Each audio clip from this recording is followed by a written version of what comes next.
Today I'm going to do the front brakes on this 2002 Honda Goldwing. This is a non-ABS version. I've already started, as you can see, taking everything apart, and if you want to see how to take things apart, go back and look at my fork seal replacement, and I go over what I did to the front to tear it down to the point it's at now. So instead of putting everything back together, I'm going to go ahead and do the brakes while it's apart. So first thing I did after getting to this point was I came to the reservoir, already took the cap off, and I sucked out about 3/4 of the brake fluid. And I'm going to put the lid back on just in case any decides it wants to try to squirt out when I go to press the calipers back together. So, alright. Okay, so what we're going to do on this side is we're going to remove this. There's a bottom pin down here, and see if I can show you over on this side. I don't know if you can see, but there's a clip in here that holds the front of the brake pad. So when I take this bottom pin out, you can see the pin going through down there. When I take that pin out, the pads are probably going to fall right out. I'm going to see if I can hold them in so I can kind of show you how they come in and out. Let me see if I can put the camera down where you can see. Let's see. Hopefully you can see right there. And I'm going to remove this pin, which it is a 5mm Allen.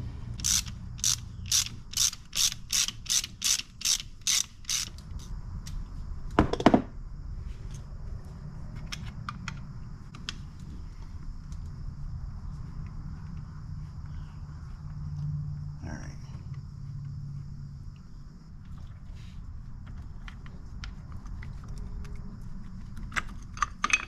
There's one pad. All right. So, as you can see over here, one of them fell out, but there's the other one. But there's just a little clip that sits up here. Sits up here. That's what the front part of the pad. You can see the little angle. It clips onto that. Now the reason I'm changing these pads, this one's not too bad. But the other one is completely worn out. Also, this bike had a fork seal leak and was leaking down on this brake pad. So, fix the fork seal. Now I wanted to fix this. So I'm going to blast this off with some brake cleaner, get it nice and clean, let it dry, and start putting it back together. All right, so I sprayed the calipers down. I also cleaned this pin with a wire wheel. Just cleaned it up, knock all that old stuff off of it. Now I'm just going to use just a little bit of grease to go on this pin, and then we'll slide this, get the other brake pads ready to go in and put it all back together. Alright guys, I hope you can see this okay. I put just a little layer of grease on there, not much at all. And what I'm going to do is I take both pads, stick them together, and then I'm going to feed them up here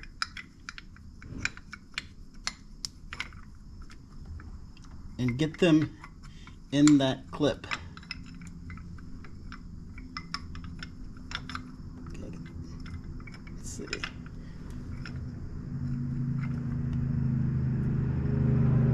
Of course, the other side that I wasn't recording went right in. Alright, got that one in. The way I describe the clip is, I don't know, hopefully it makes sense to you.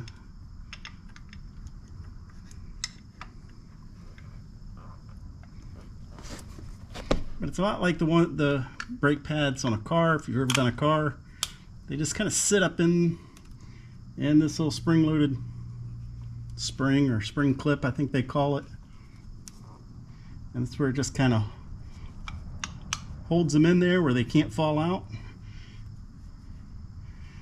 And the pressure from the pads kind of just, and the rotors all hold everything into place. Hope that makes sense. But you'll kind of feel it. Look at your other ones before you take the new, take the old ones off. Look at them real good.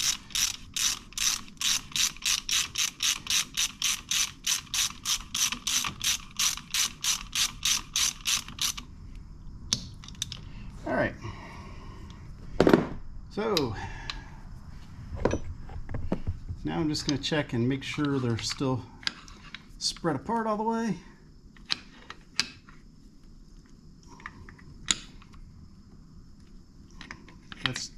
That's not brake fluid coming out, that's brake clean.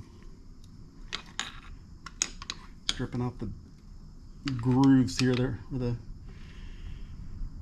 it'll hold some brake cleaner in there. So that's it. So next we're gonna go ahead and flush out the old brake fluid. Alright, so the next thing I'm gonna do is put the rear fender piece back in. I just slid it back up under here, back into place. It's got two small bolts that goes in on each side, and then two that goes in the rear. There's one longer than the other one, and the longer one goes on the right side. It's right there. Shorter one goes on the left side. So I'm going to go ahead and get those into place. I can't do it with holding the camera in my hand, and you wouldn't be able to see what I'm doing anyhow. So I'll get those put in. All right, guys, so got the fender on. The one 10mm bolt that goes there. The smaller bolt goes right here. And now we have to torque down all the bolts down here, here, here for the calipers, and down here these two. While you're doing this, there's some roller bearings in here. Make sure you lube those roller bearings. Mine were in pretty bad shape. I had to work on them for a while to get them to break loose and clean them and lube them up real good. So make sure you do that. So next we're gonna I had to look up the torques for those, and then we're gonna put the front tire on and do the brake bleeding. All right, this joint bolt here gets torqued down to 18 foot-pounds.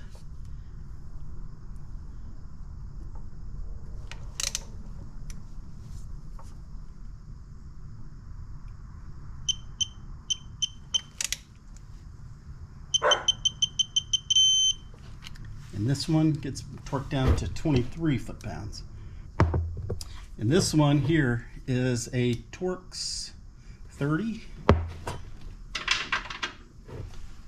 And the bottom one is an Allen 6.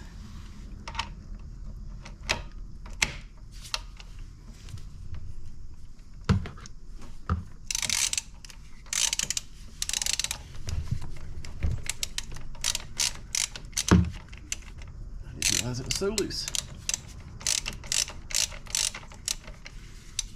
Nice.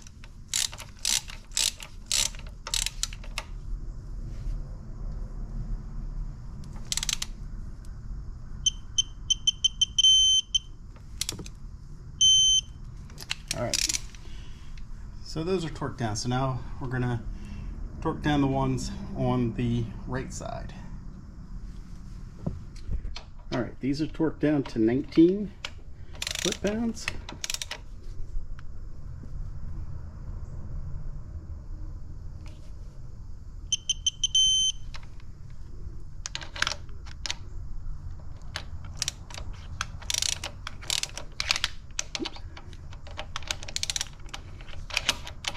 Sorry, trying to hold the camera and do this at the same time, not be in the way of the camera. thought it was tighter. You switch hands.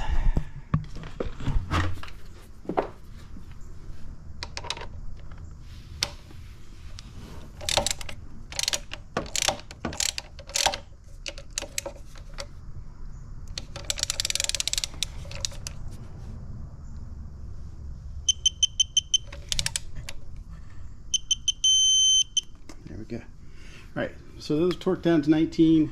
Now we're gonna get the wheel on. All right, guys, I made a mistake, and I want to tell you about it before you just follow my directions. Don't put the left side caliper on until you put the wheel on. Kind of what I do is I roll the wheel underneath the left side caliper, and then slide the right side caliper on, line it up, start the bolts, then you can lift the tire up into the and put the axle through. If you don't, or if you put the calipers on like I did, you won't be able to get the tire on. The tire won't clear the calipers. So one caliper has to be swinging free to get the tire past it. So I've been out here way too long working on this, making mistakes like that, but you know, got to get it done. We're going to torque this axle bolt here to 44 foot-pounds.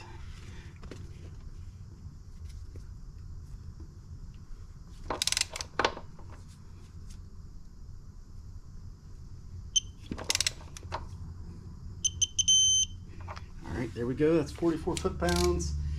And then we have to torque the pinch bolts. The axle bolt, by the way, is 23 or 22 millimeter. And so now, let me find what I did. I thought I had my sockets right here. And the pinch bolts are torqued to, I think it's 16 foot-pounds.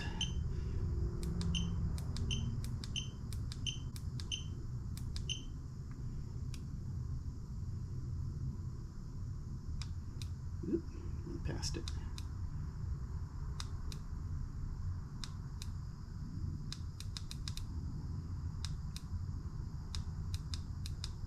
All right, so 16 foot-pounds for these.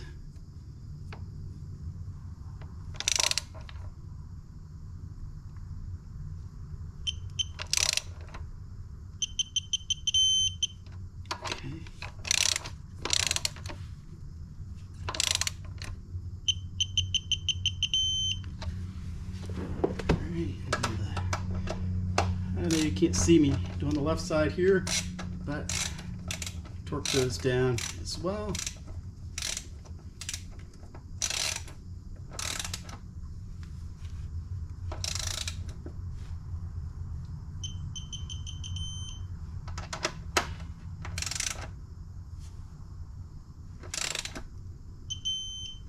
All right, so we've got the wheel torqued down, and I want to show you one thing here.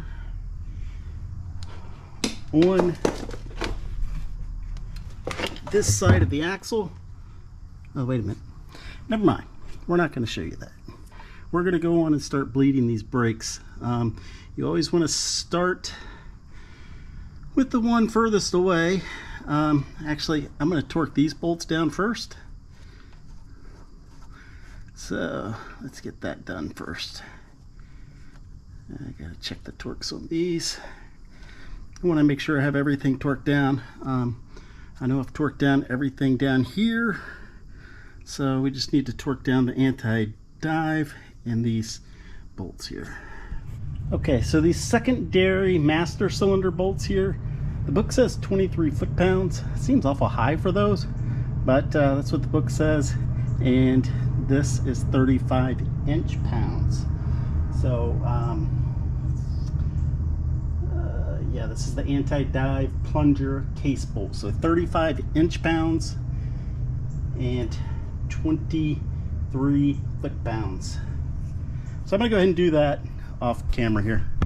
All right, guys, I went ahead and bled the brakes and did all that off camera. There's enough people out there that have videos about that.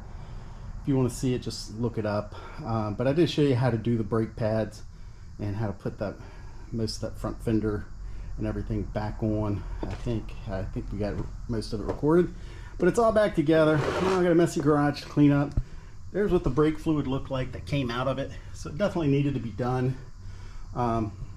New pads. Make sure if you change your pads, don't only just pump the front hand brake, pump the foot brake also, because they do work together. So get that all pumped and done. But we're all done on that. Thanks for watching. Hope you like it. Please like, subscribe, share, all that fun stuff, and ride safe. Thanks, guys.